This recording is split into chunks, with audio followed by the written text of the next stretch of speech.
Okay, gonna try this again. I know there's fans running in the background, and I'm no professional. I mean, I got no lips.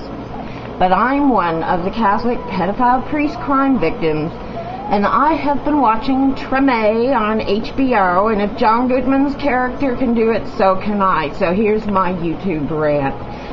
Pope Benedict stood up and begged forgiveness from, quote, persons involved, unquote, last Friday. And after that, he did not mention once, nor do they ever mention the nature of the crimes. We're talking about serial sodomy of altar boys over decades, and choir boys and little girls in the catechism.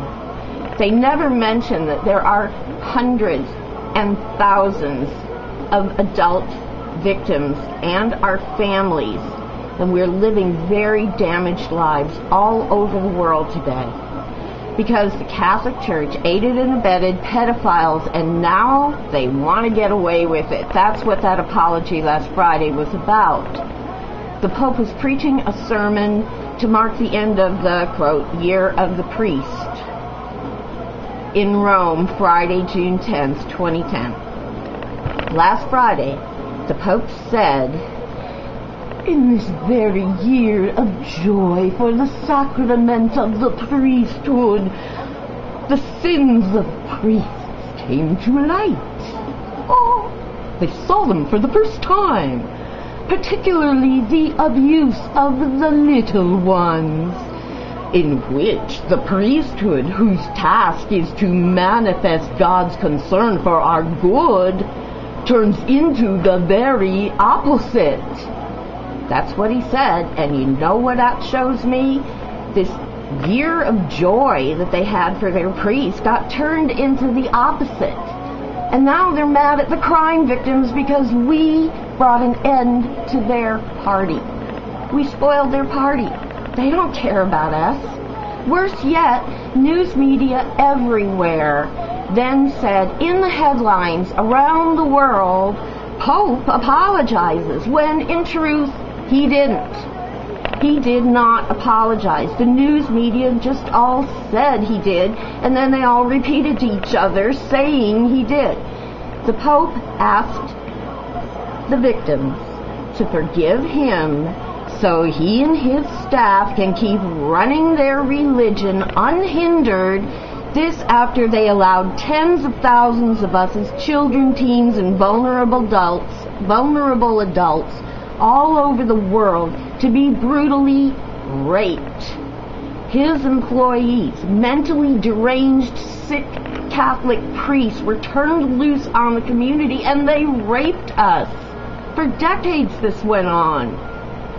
Pope Benedict did not show mercy on Friday, June 10th, 2010, in his 5th or 6th or 10th or whatever apology to the crime victims. The Pope just revealed last Friday that he wants his life back. The Pope is just as sincere as BP CEO Tony Hayward, June 4th, saying he wants his life back instead of the inconvenience of having to answer news media questions about the Gulf of Mexico BP oil spill or gush. How is BP's Tony Hayward's arrogance any different from the Pope's apology number 5 or so to victims of his predators last Friday? To the Vatican, it's like we victims aren't even here. These apologies for clergy sex crimes from the Pope are always predictable, always internal, never go any further than the boundaries of the Catholic Church itself. They're just talking to themselves. They say, we must pray more, we must look inside ourselves. No, you must let law enforcement look inside you. But to say these crimes have anything to do with Christ, Christianity, and religion is to insult Christ himself.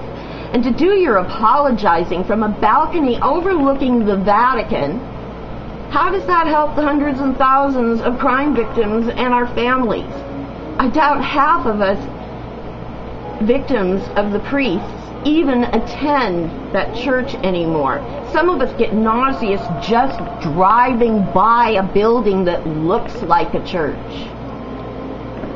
And finally, the Pope says it's really all Satan's fault. Remember from Saturday Night Live? Satan? Dana Carvey, I think? Finally, Friday's apology from Benedict XVI actually tried to blame the pedophile epidemic in the Catholic Church on Satan, which invalidates all of us Catholic priest crime victims who pretty much think the whole Catholic religion is a crock. And how else can we feel when they let their pervert priests rape us as children? The Pope said the sex crime spree he calls a scandal should make priests, quote, grow in gratitude for God's gift, a gift concealed in earthen vessels, which ever anew, even amid human weakness, makes His love concretely present in this world. See how they do that? They embed their felony sex crimes into their religion and thus avoid prosecution on earth. I'm Kay Ebeling, recording from the City of Angels, which is everywhere.